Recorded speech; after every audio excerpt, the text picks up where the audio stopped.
Hi everyone. Apparently we have no lights today. It's probably a sign I should have stayed in bed. I actually forgot to set my alarm this morning. And if it weren't for the fact that my bladder got completely full at 3 p.m. and forced me out of bed, I'd probably still be there. I mean, I'm sure you've all had this experience where you're in bed and you're dreaming about how nice it would be to pee. Then you wake up and you suddenly realize how nice it would be to pee.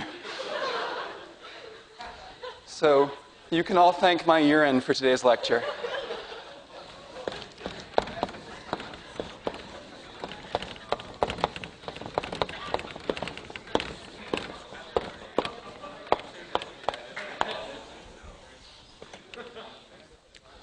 So today and Monday we're going to be talking about asymptotic analysis of algorithms, because I want you to have a good formal mathematical understanding of what it means when we say that an algorithm runs in big O of n squared time, or stuff like that. This is really important because the rest of the semester we're going to be studying algorithms and data structures, and we're going to be demanding that those algorithms and data structures be reasonably fast, and this is how we're going to measure one algorithm or data structure against another, is mainly asymptotically. So let's suppose that you write a program that manages the inventory for a nationwide chain of stores, and every night you have to process all of the changes that happened in the inventory in every store across the country that day. Now, maybe the amount of time it takes for your program to run is there's an initial startup cost of 10,000 milliseconds to read the inventory as it was at the start of the day in all the stores from the disk. And then once you've read in the inventory at the start of the day, you can start processing the day's transactions, and that might take 10 milliseconds to process each transaction.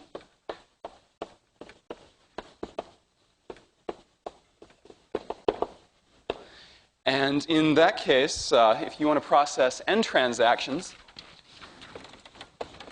where n is some large number usually, then that takes a total of 10,000 plus 10n milliseconds. Now, obviously the number 10,000 is a lot bigger than the number 10, but if your chain of stores does 1 million transactions a day, then you get the sense that this term is the one that's going to dominate in the long run. And so more generally, the study of asymptotic analysis is the study of how algorithms behave as the size of the data you're processing grows very large, or really as it goes to infinity. So we sense that this term here, the smaller looking term, is probably more important if n is very large.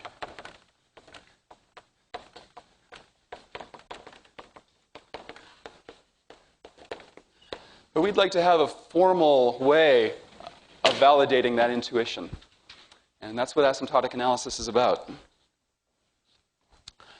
And I'm sure you've all seen big O notation before. And some of you probably have more sense of what it means than others. Now, big O notation is used to represent upper bounds on a function.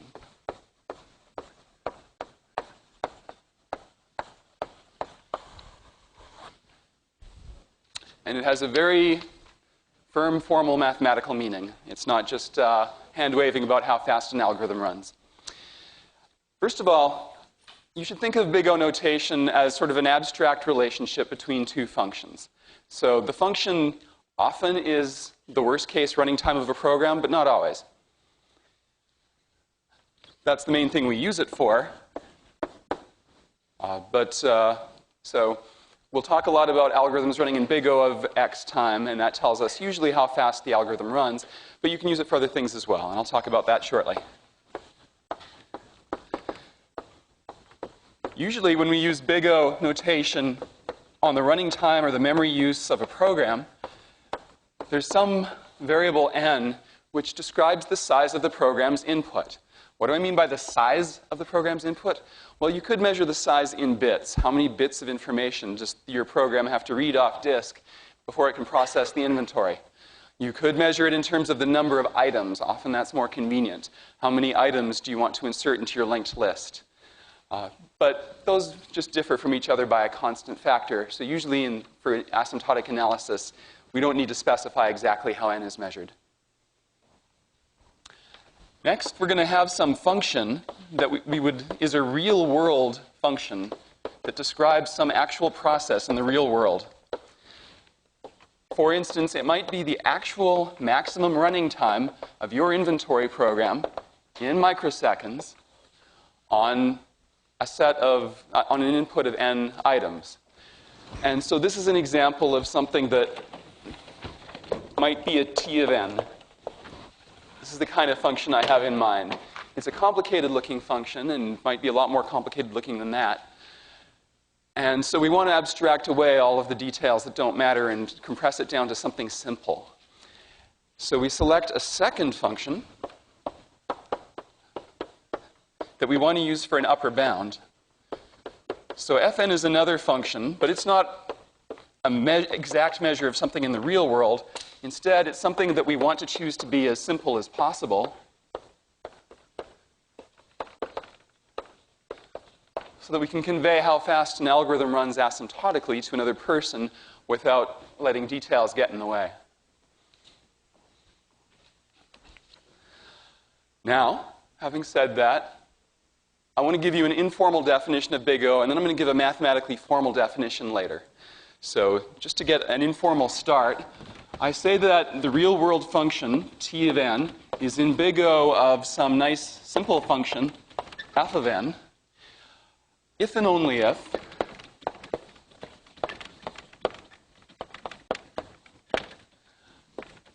t of n is less than or equal to c of f times f of n. So c is some constant. And you get to pick the constant to make this work out.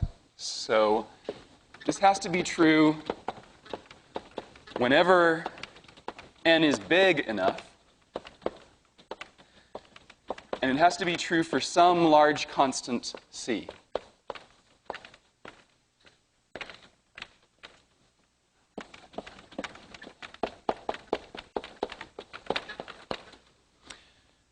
And you get to decide how big is and how large is. Your goal is to try to find a c big enough to make this fit underneath this.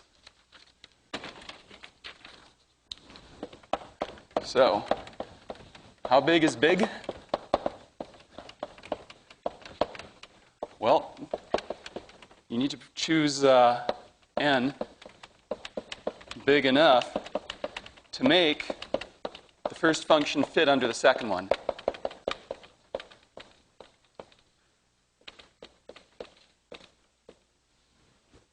I don't have enough room here.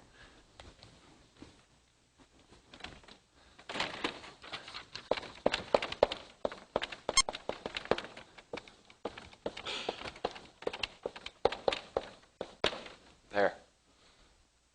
And how large does C have to be?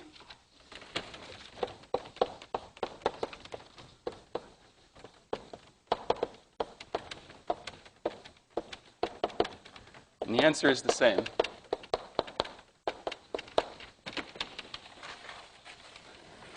So to really understand this, I'm going to draw a graph, and then you'll see what I mean. So let's start with our inventory function.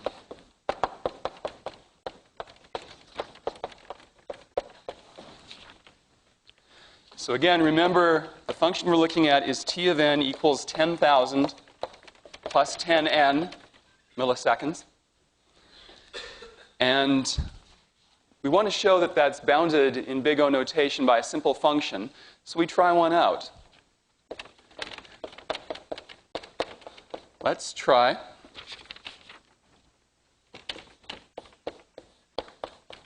f of n equals n, because that's nice and simple, and we want the simplest one we can make work. So here's what the graph actually looks like.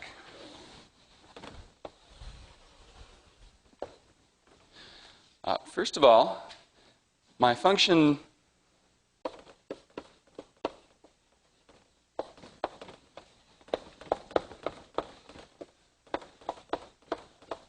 starts at 10,000 and then grows linearly.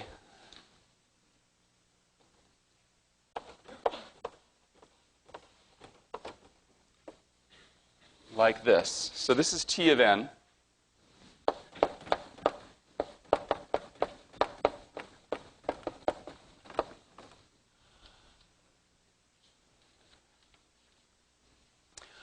Now I want to try out a function fn equals n. And if I just draw f of n equals n, then it looks something like this. Well, okay, that's not convincing. Definitely this function is never less than this function for any positive number. But I get to pick this constant c, and I get to make it really big. So let's forget about fn equals n. Let's just try a big value of c, like pick c equals 20.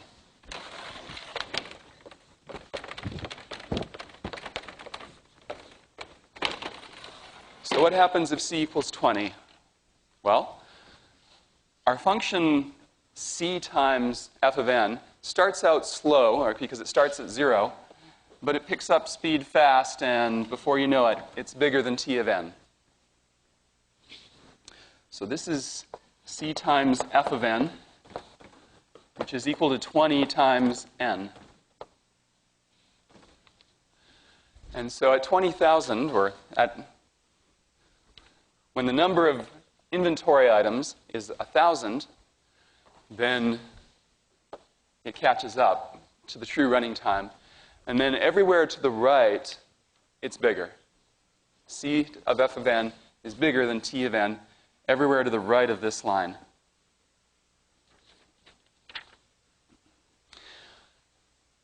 Now, the main point that I want to get across is that what we care about is how these functions behave as n goes to infinity. So the fact that this line is below this line for a little while at the beginning is irrelevant. I can pick an arbitrary vertical line and ignore everything to the left of that vertical line. I only care about what happens to the right of my vertical line. And I get to pick the vertical line as far to the right as I want. And by picking the vertical line here, or here, or here, I can see that t of n is everywhere less than c times f of n. And that's what I'm asking for. So effectively, this proves that this complicated function is in big O of n.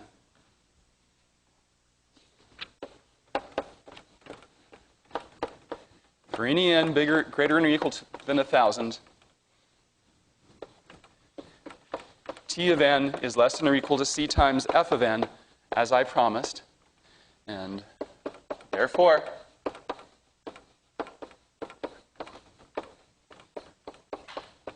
t of n is in big O of f of n. Any questions about that?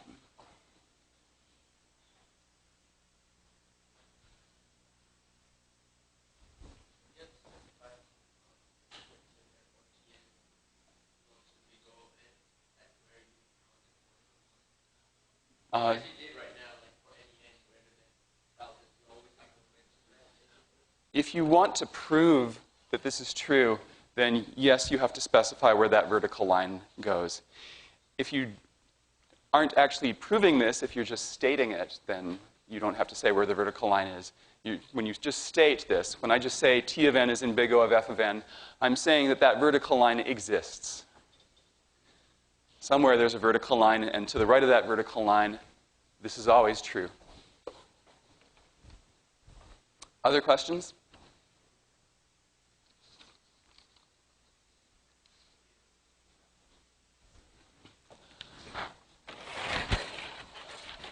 All right, so I've tried to say this somewhat intuitively. Let me give you the formal version now. And this is the most important fact from this lecture. So what is big O of f of n? Well, actually, it's a set. It's a set containing a bunch of functions.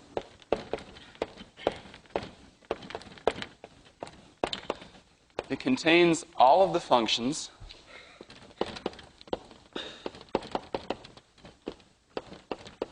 t of n, no matter how complicated, that satisfy the following statement.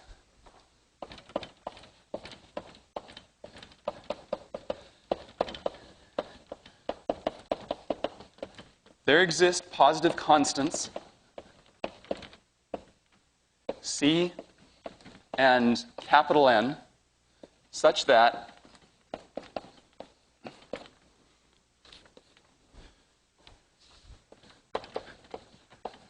for all little n greater than or equal to big N,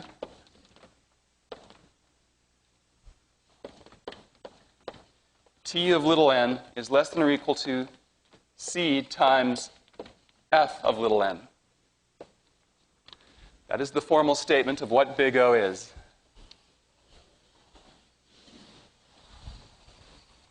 This is the key of today's lecture, the thing you need to really learn how to understand. And however abstruse this might seem at the moment, it will bear on every iota of your future career as a computer scientist. So it's worth, really getting a good intuitive feeling for what big O is. Now, formally, as I said, big O is a set. It's a set of functions. How many functions are there that satisfy this? Well, in general, there's an infinite number of such functions. So this is an infinite set. It's, those of you who know what this means, it's an uncountably infinite set, like the set of real numbers. So this is a really big set of functions. And that's the correct way to think of big O, although it's misused a lot in the literature. In the case over here, big N is referring to this number here. Big N is 1,000 for this example. Or in other words, big N is the place where I draw the vertical line to do my proof.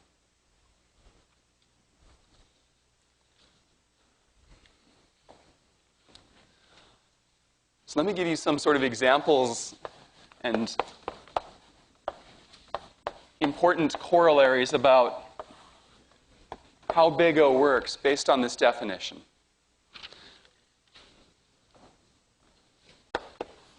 First of all,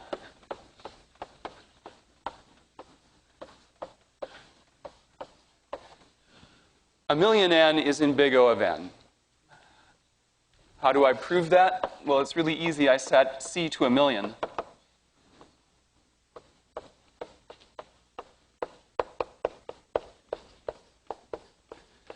And now I'm saying that a million n is less than or equal to a million n, which is always true. So it doesn't even matter where I set my vertical line. Let's just choose any big N and this will work.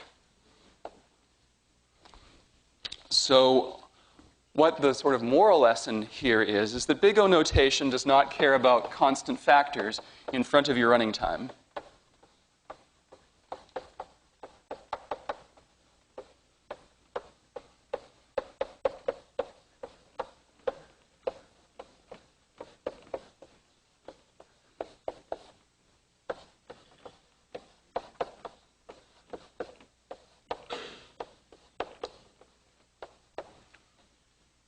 So when you write something in big O notation, you generally leave the constant factors out. You don't write big O of 2n squared. You write big O of n squared.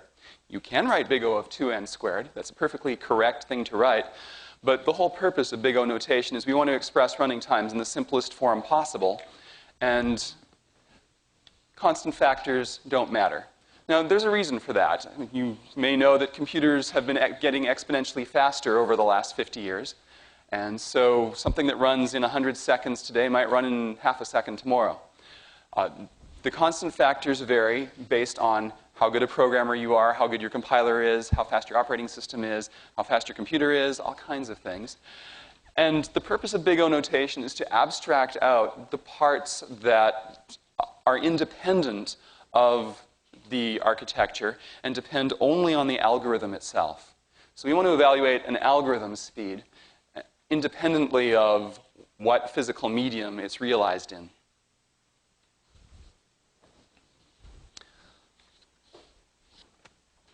So it's just unnecessary ever to write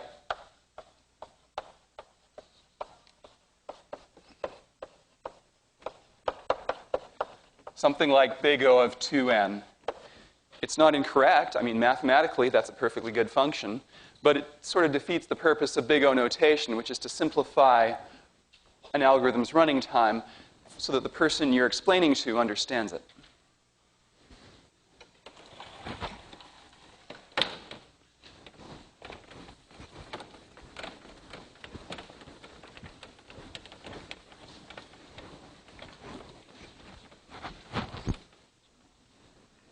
Any questions on that stuff, by the way?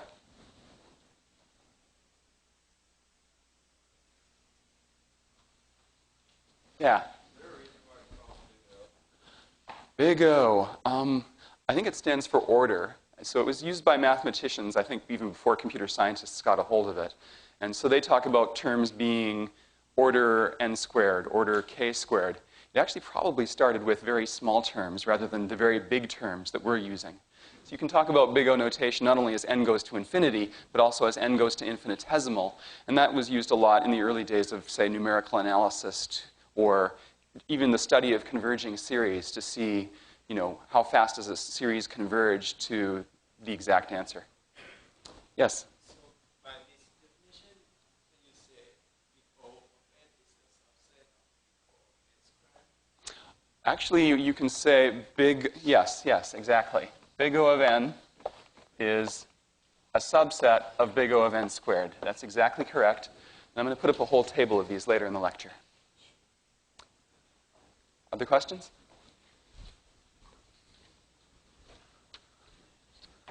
So here's a second example.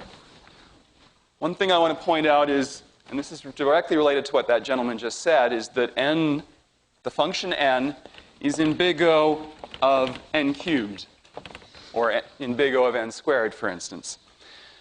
And proving that's pretty easy. Let's set c equal to 1.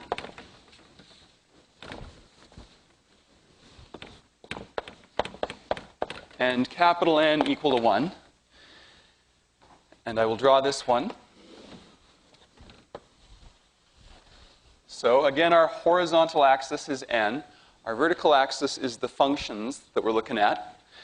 And if you look at the linear function, it looks like this. And if you look at n cubed, well, the thing about n cubed is it always gets off to a really slow start. Its derivative is 0 at the origin. But once it gets going really fast. And so this is an example of where you have to move your vertical bar to the right in order to get the right answer, because n will always get off to a better start than n cubed, regardless of what constant you use. But eventually, n cubed will always catch up, no matter what constants are in front of those two functions. So somewhere there's going to be a crossover point where n cubed finally beats n. And for this particular choice, where my functions are just Tn equals n, and c times f of n is equal to n cubed, just the simplest versions of these functions, the crossover point happens at 1, at which point the functions are 1.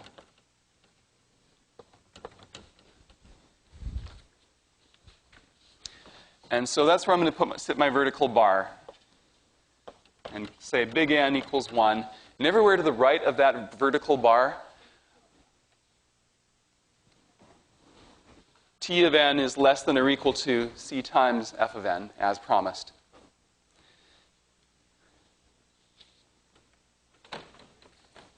Now, there's a moral lesson, as usual, here as well. The fact that n is in big O of n cubed implies that if I say that an algorithm runs in big O of n cubed time, I'm not necessarily saying that's a slow algorithm, because it might run in big O of n time as well.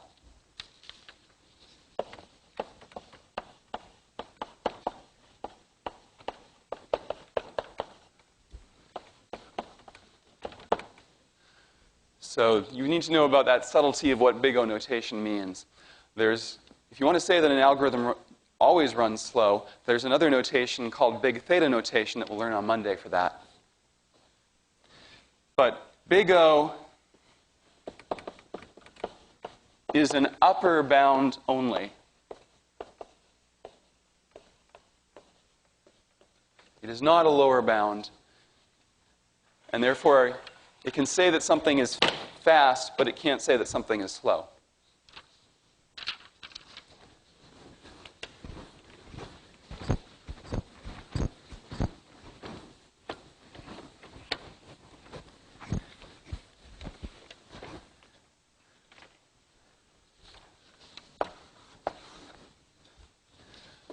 Next one, suppose I have a more complicated expression with a bunch of terms like n cubed plus n squared plus n plus log n plus n squared log n, so forth, so on. That is all in big O of n cubed. And you can prove this particular example by setting c equal to 3 and capital N equal to 1. I'm not going to draw this example, but what I want to point out here is that if you've got a bunch of different functions added together, and one of them grows a lot faster than the others, the one that grows fastest is going to dominate as you go further and further to the right. As n gets really big, n cubed is going to get really, really big, and n squared and n are going to follow behind so far behind that they're not even going to make a difference as n goes to infinity. And so big O notation is generally used to pick out the dominating term.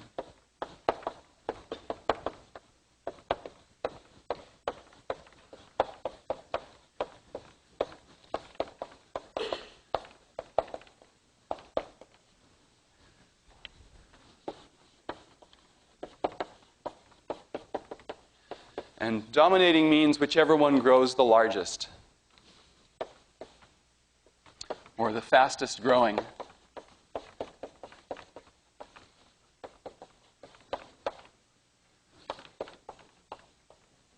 So big O picks out the dominating term in the function, and that's the one that we care about. So if an algorithm runs in this speed in milliseconds, we'll say it's in big O of n cubed time to keep things simple. Yeah? Well, so this is going to be another example where the crossover point is 1. So the question was, why do I choose c equal to 3? Basically, the n cubed function looks like this. The other function, well, let's make this the 3 times n cubed function. If this is 3 times n cubed, and that other function actually starts off linearly, then the crossover is going to happen here at 3, and this will happen at 1. And the reason why is that when n is equal to 1, what is n cubed plus n squared plus n? It's 1 plus 1 plus 1 is 3.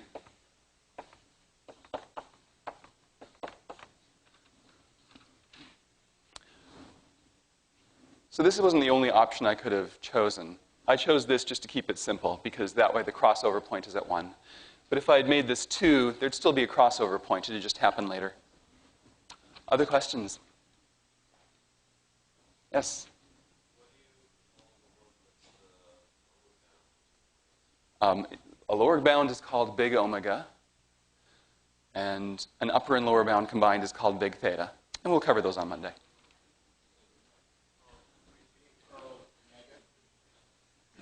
Omega, yeah, the Greek letter omega, last letter of the Greek alphabet. Other questions?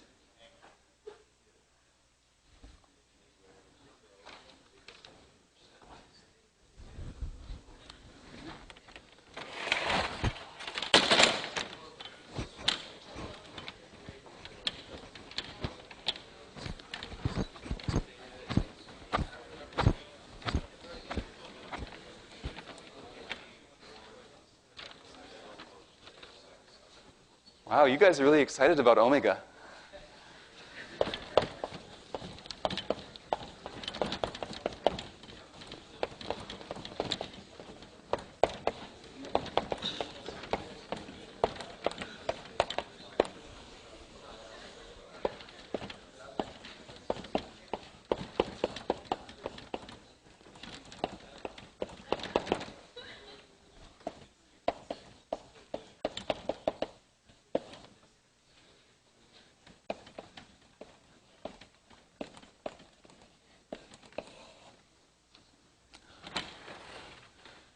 So there's a bunch of different big O phrases that come up over and over and over again in analyzing computer algorithms and data structures. And so I'm going to give you a long list of the common ones that come up again and again, and the names that you'll hear people use in casual conversation, or computer scientists in casual conversation, when they talk about them. So you can actually go smaller than big O of 1, but our table is going to start with big O of 1. And any function that's big O of 1 for some variable n is called constant. Means it doesn't get bigger when n gets bigger. That is a subset of big O of log n. And we already know an algorithm that runs in logarithmic time. It's called binary search. That is a subset of big O of log squared n. When you get into advanced algorithms, you'll find that these log terms can actually pile up surprisingly fast when you do really complicated things. So there are a lot of algorithms that have log squared terms in them. And that, any number of log squared terms multiplied together still grows more slowly in the limit than the square root of n.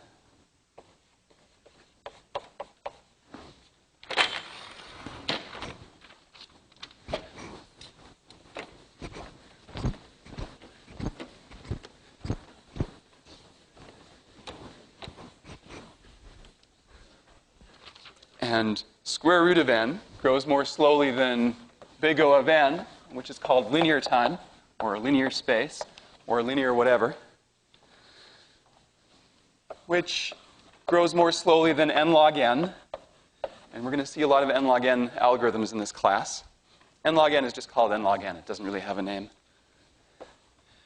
And n log n grows more slowly than n squared, which is quadratic growth,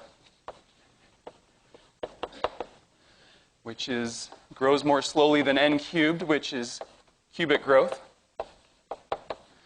which grows more slowly than n to the fourth, which is called quartic growth.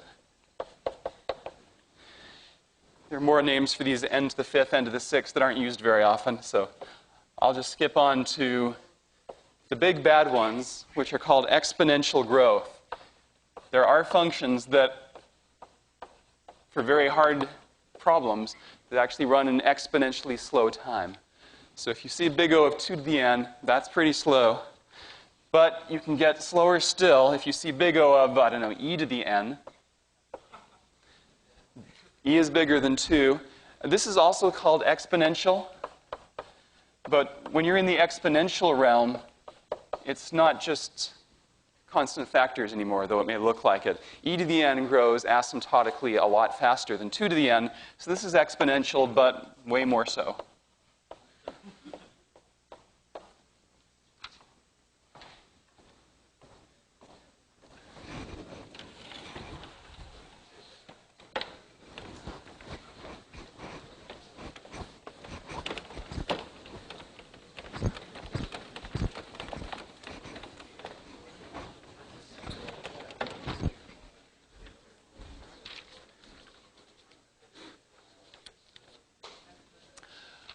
Algorithms that run in big O n log n time or faster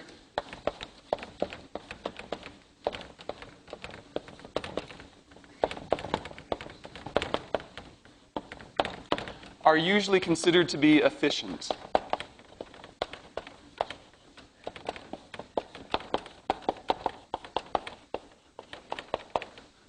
And algorithms that run in,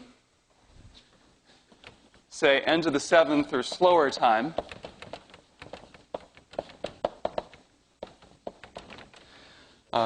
these are usually considered useless.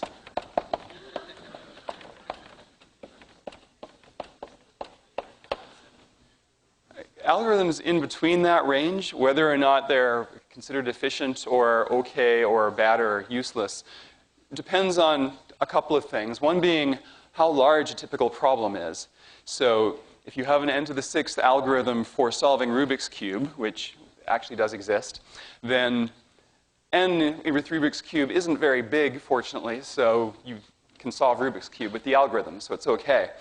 if you have an n to the sixth algorithm for processing database transactions and you're, I don't know, Google, you're processing millions of transactions a day or billions, then n to the sixth is not going to do.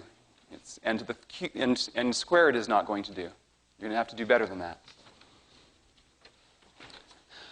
Quick word about logarithms. I've said it before, I'll say it again. You need to understand logarithms, like not just be able to write them down on paper and do manipulations on them, but you need to understand them. You need to know them in your bones. If you can't say that's true about you yet, then study. Again, Goodrich and Tomasia, they have sections 4.12 and 4.17 that cover this material. You should know that stuff cold. You should know how to do manipulations with logarithms. If you don't know, say that log base a of b is equal to log some other base of b over log some other base of a, then you don't know enough about logarithms.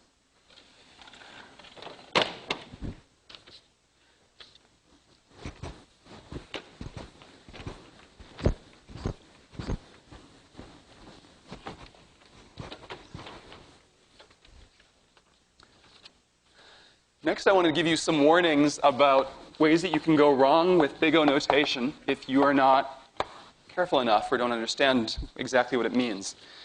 So, first of all, let's get started with a fallacious proof. So what I'm about to tell you is wrong. Please don't memorize this and tell me this is true on the exam. N squared is in big O of n. How do I know that? Well, it's simple. Just choose c equal to n. Then it becomes a simple matter of whether or not n squared is less than or equal to n squared. Because, remember, big O means that t of n is less than or equal to c times f of n. So that's the equation n squared is less than or equal to n squared. Obviously, n squared is less than or equal to n squared.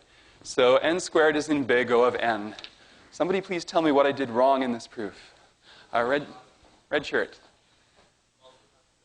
C has to be a constant. Thank you.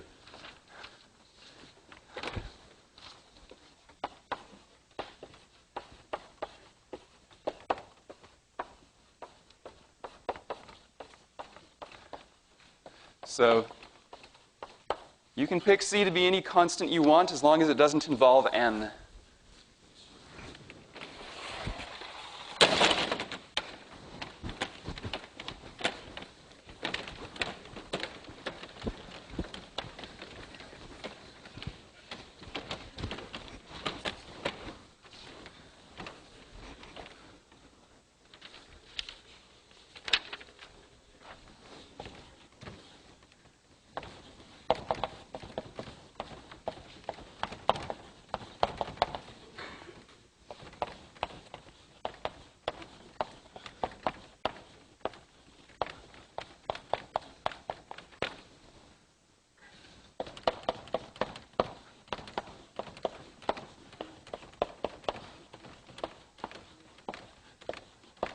Here's one that certain students always get stuck on. This is not a fallacious statement. This is the fact. Big O notation does nothing more than express a relationship between two functions. It does not say what those functions are. You have to specify what those functions are. So, for instance, the number of emails that you send to your mother as a function of time might be big O of t squared. In which case, not only are you a very good child, but you're an increasingly good child. Let's look at some examples of things that we could stick into big O notation. And only some of them are running time, okay? So in binary search on an array, the following facts are all true. First of all, the worst case running time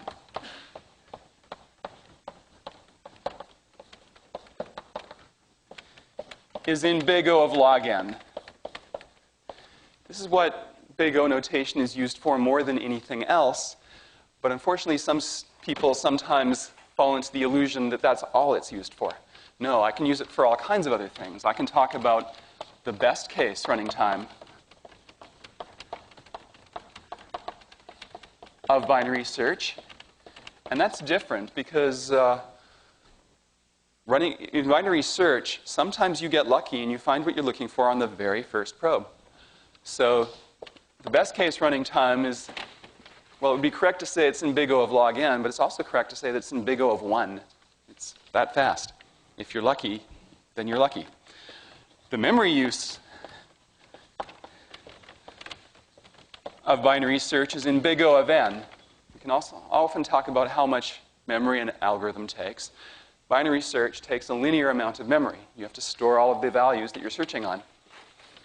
And finally, 47 plus 18 log of n minus 3 over n is in big O of the worst case running time.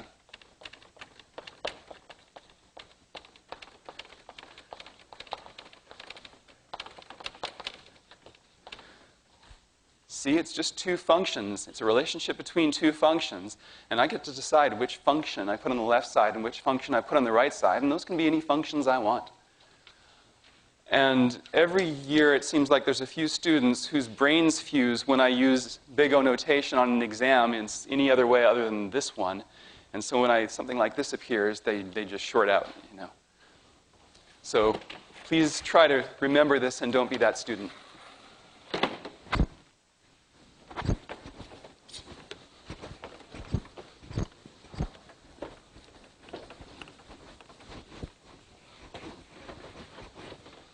So are there any questions on that? White shirt, please. Uh-huh. N factorial is as an exponent. It grows bigger than any fixed e to the n. I think it grows, I can't remember whether it grows the same as n to the n or it's a little slower than n to the n. Does anyone know? Slower. Okay. All right, good. So there we go. Any exponential is going to be a little bit slower than n factorial, but n factorial grows more slowly than n to the n. Yeah, that sounds right.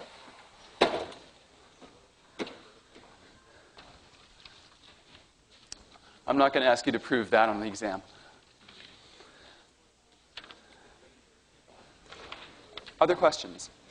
Other questions? Okay, next warning then.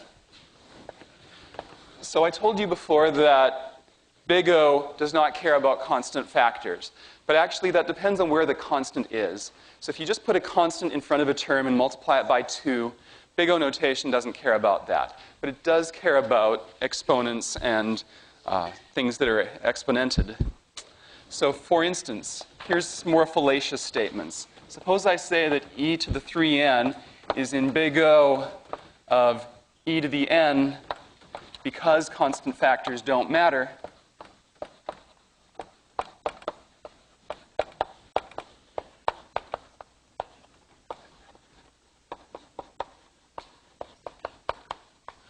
Okay, this is where I want you to know that I lied when I said constant factors don't matter. Or to give you a similar example, is 10 to the n in big O of 2 to the n for the same reason, because constant factors don't matter? These are both wrong. Wrong, wrong, wrong, wrong, wrong.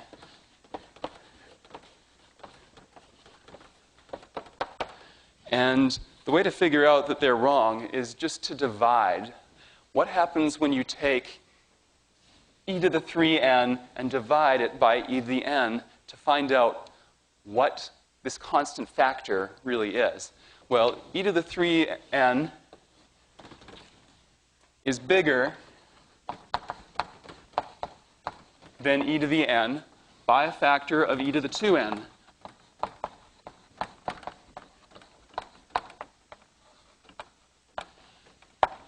And not only is e to the 2n not a constant, it grows damn fast. Likewise, 10 to the n is bigger than 2 to the n by a factor of 5 to the n. And that's definitely not a constant. So this is fallacious reasoning.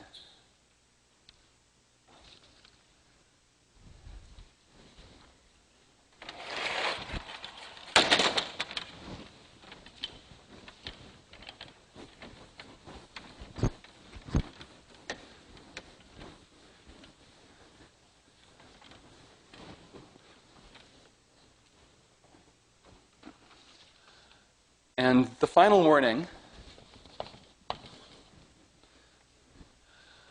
Now this last one, please don't say this back to me on the exam, but this is a philosophical warning. It's not a mathematically correct statement, but it's something that you should know as a computer programmer, which is that big O notation doesn't always tell the whole story.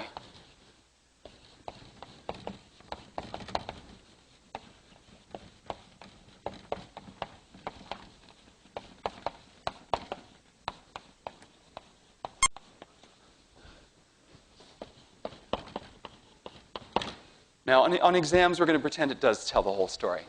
But as a working programmer, what you should know is, suppose we have, say, two different algorithms. Algorithm 1 runs in exactly this many microseconds, n log base 2 of n microseconds. And you have a second algorithm, u of n, which runs in 100 n microseconds. Now, big O notation suggests that you should always choose algorithm u over algorithm t, because obviously t of n dominates u of n asymptotically, meaning it's slower.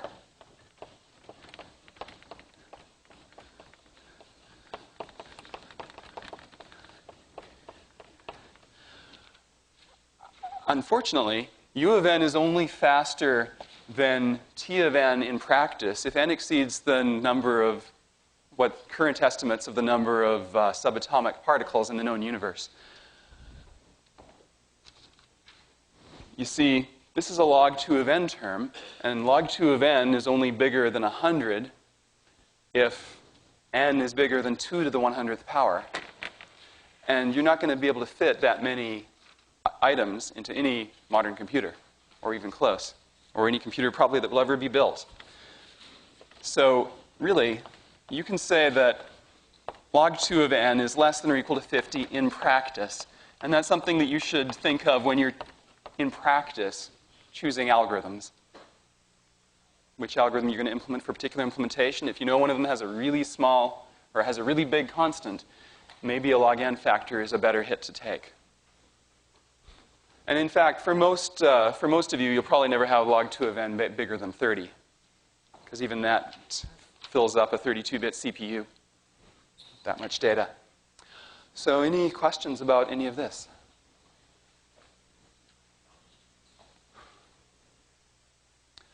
All right, on Monday we will talk about lower bounds.